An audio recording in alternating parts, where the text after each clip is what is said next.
while other countries have already administered over 4 million doses. South Africa is still at zero.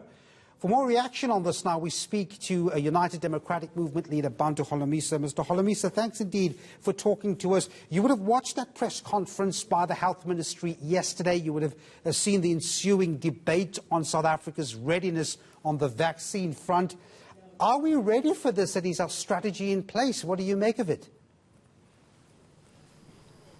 Firstly, the government must stop blaming South Africans, but accept their failures, starting from the PPE saga for health workers to the shortage of oxygen in hospitals, and indeed to their failure to roll out vaccine.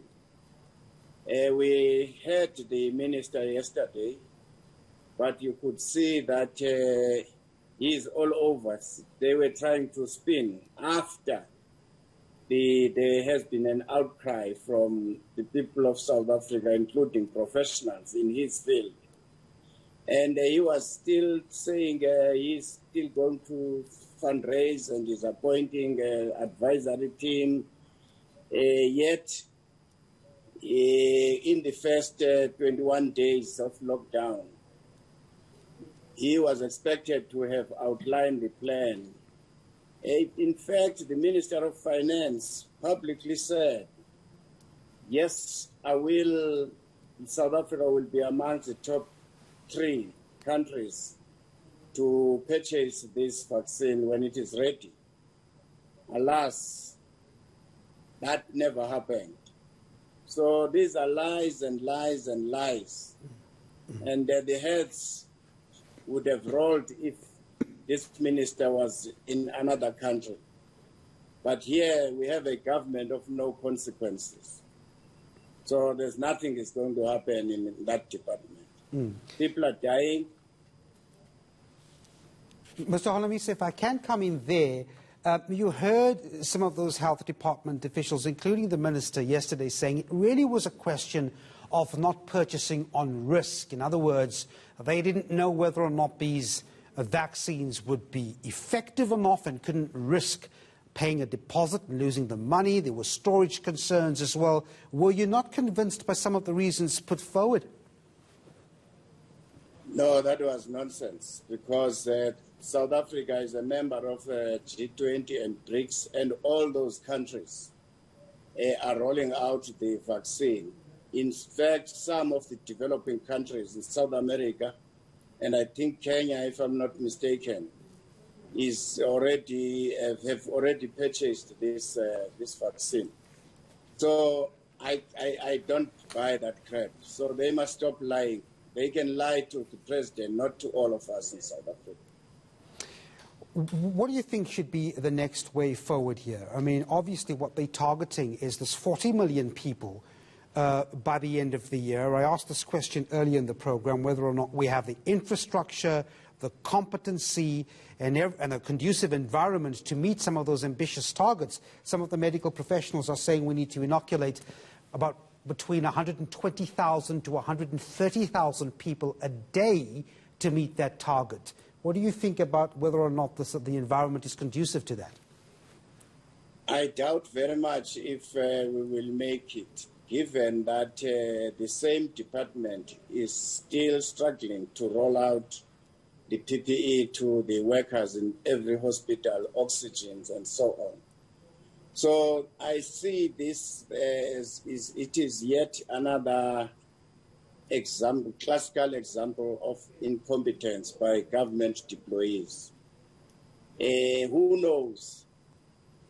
It might well be that the delay is over infighting amongst themselves on which comrades must be given tenders to distribute the vaccine. But the people are dying. I hope the president can at least show some leadership in this case. Mr. Holomisa, just to end off, what do you think would be the most transparent and most effective way for government to actually proceed now with this rollout program? What would you like to see? Firstly, I think we need the government to pronounce as to how much are they going to budget or put aside for this purchase of this vaccine. Secondly, it is not going to work to put the fate of the South Africans on the goodwill of the private sector as to whether they will come forward and assist the government. We have seen in the past that the same private sector is not interested in assisting the government, but they would be the first ones to chew on the line if there are tenders. So I don't have any confidence in the private sector coming forward. So the state, therefore, must be responsible to protect South Africans. They must not just go there for asking for votes. It is now their time to deliver. The other thing which I think must be looked into, the money which is being given or grants given to the unemployed, I think we need to ask the Department of Health to make another assessment as to whether Post Office is competent to handle this matter. Here in the Eastern Cape, I've been driving around the towns here, and I've seen during the day of payment that the people have no masks, some of them, there are no sanitizers, it's a congestion, no distance in between. I think they must come up with a better method, either deposit this money into their account rather than exposing these people as candidates to die. Yep. Well, we're going to have to leave it there. The United Democratic Movement leader, Bantu Holomisa, there, not only talking about what he sees as incompetence in this vaccine rollout, but also bringing up the point of the grant payments by the Post Office, saying there isn't adequate protective facilities to protect citizens receiving that grant.